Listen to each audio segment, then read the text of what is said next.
Shalom dan selamat pagi buat sahabat GKPS TV yang diberkati oleh Tuhan. Kita akan disapa oleh kebenaran firman lewat kitab Sakaria 7 ayat 10. Tapi sebelumnya kita masuk dalam doa. Kita berdoa. Bapa kami yang di sorga, terima kasih untuk kesempatan di pagi hari ini.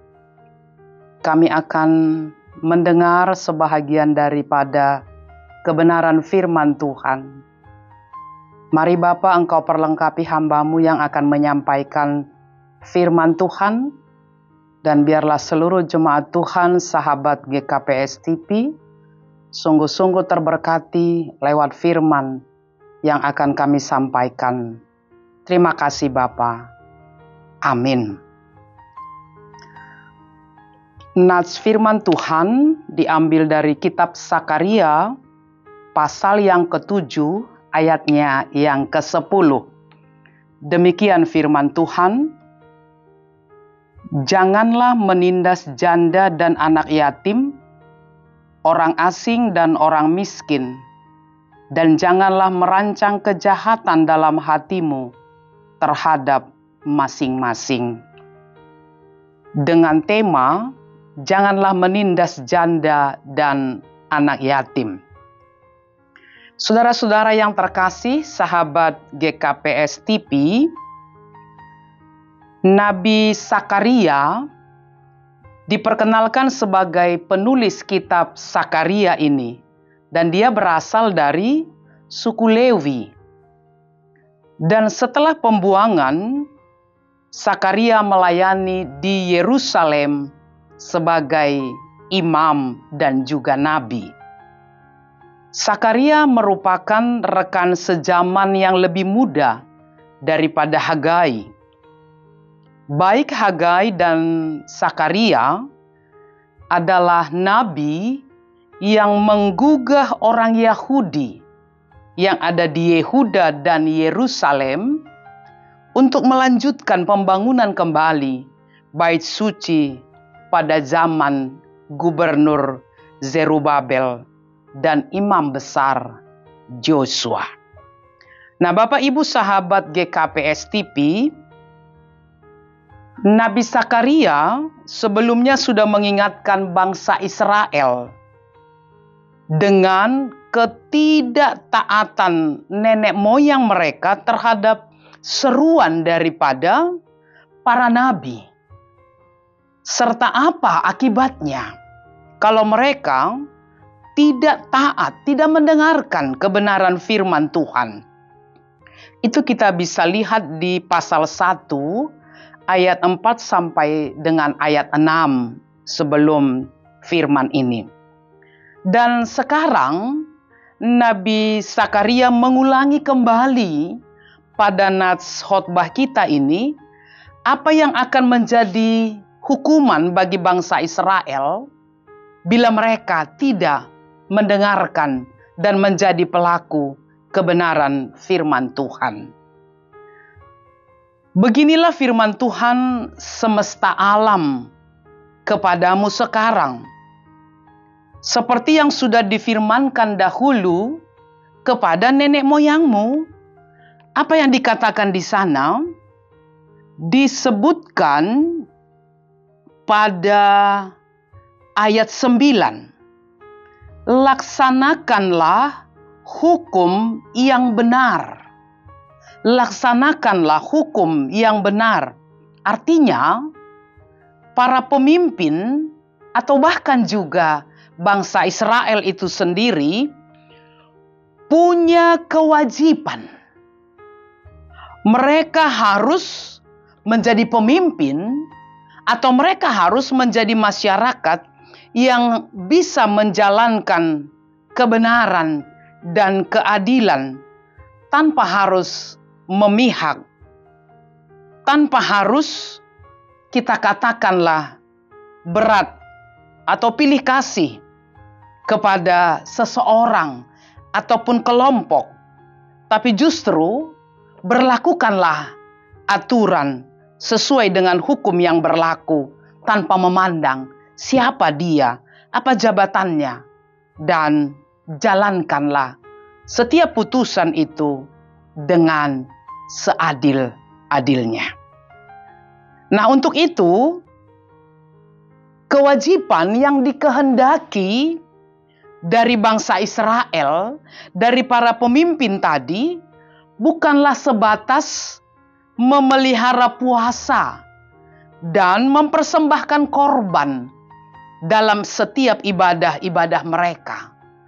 Melainkan disebutkan dalam firman di ayat 9 tadi, tunjukkanlah kesetiaan dan kasih sayang.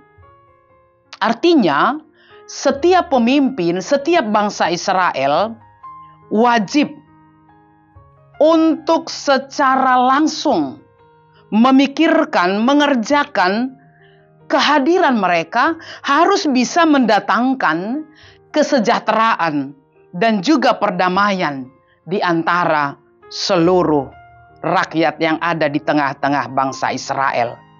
Setiap mereka harus merasakan kalau itu adalah keuntungan, sama-sama merasakan keuntungan. Jadi bukan ada golongan atau kelompok yang merasakan keuntungan, sementara di sisi lain ada yang harus menjadi korban. Artinya, Bapak Ibu sekalian, masing-masing kita, masing-masing mereka, para pemimpin tadi dan juga bangsa Israel harus saling peduli.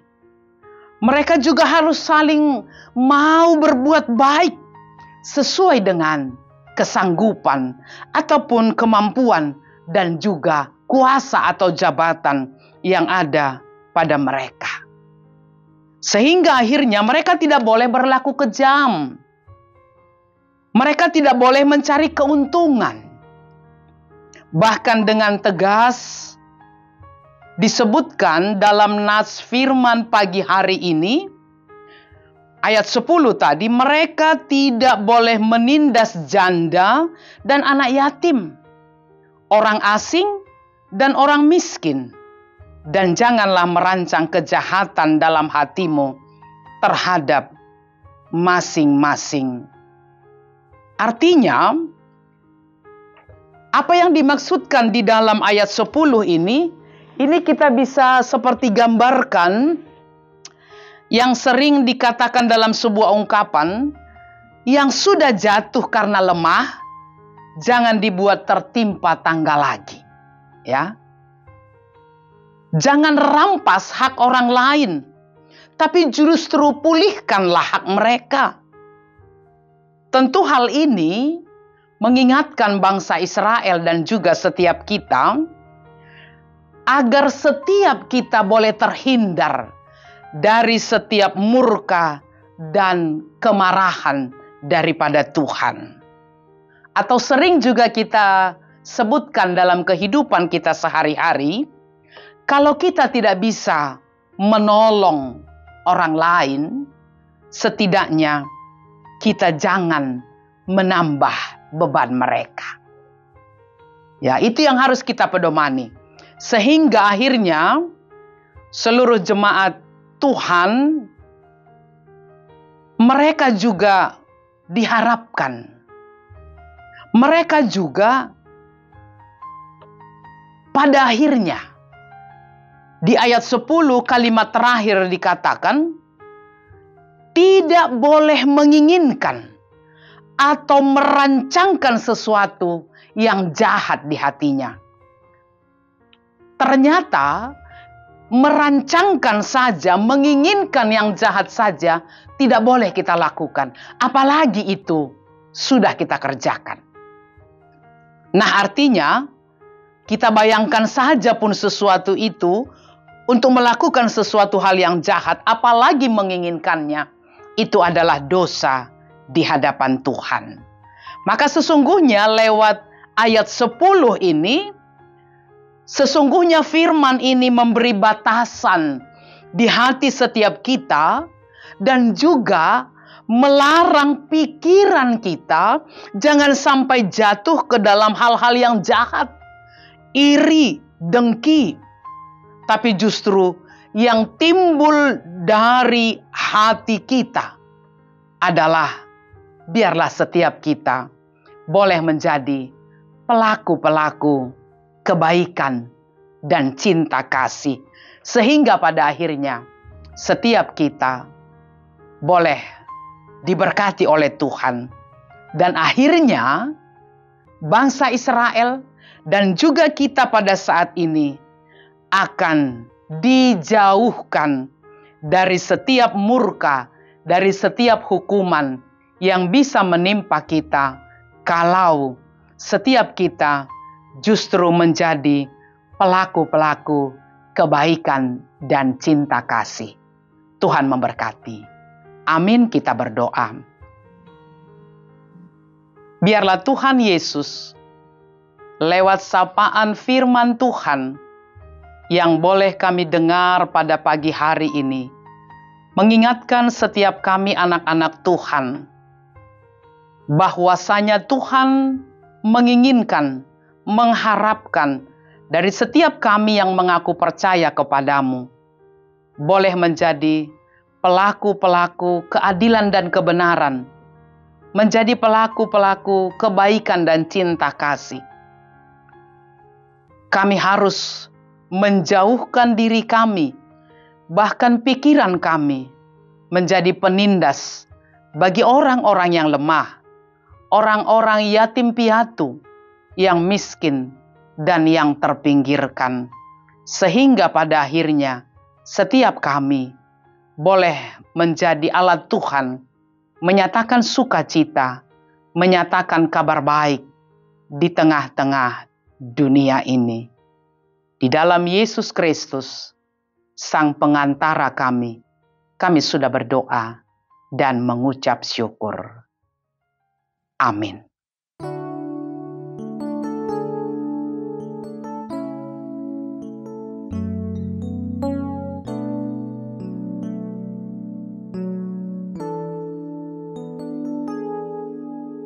Seperti wanita mengurapimu, menangis di bawah kakimu,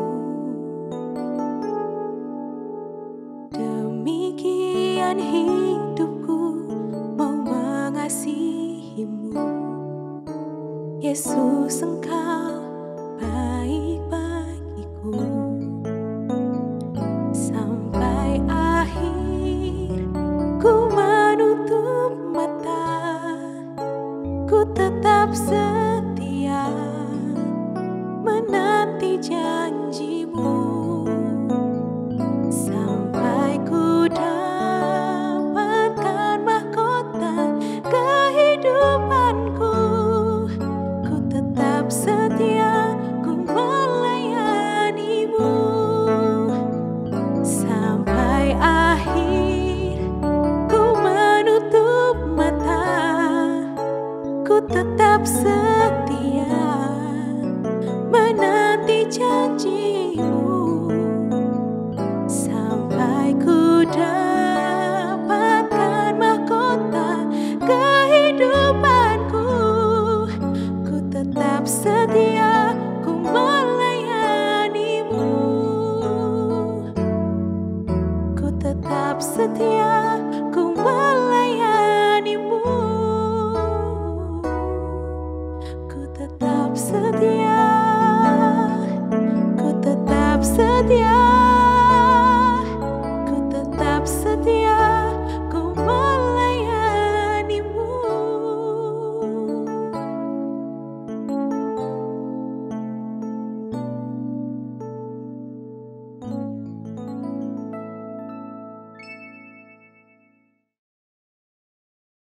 GKPS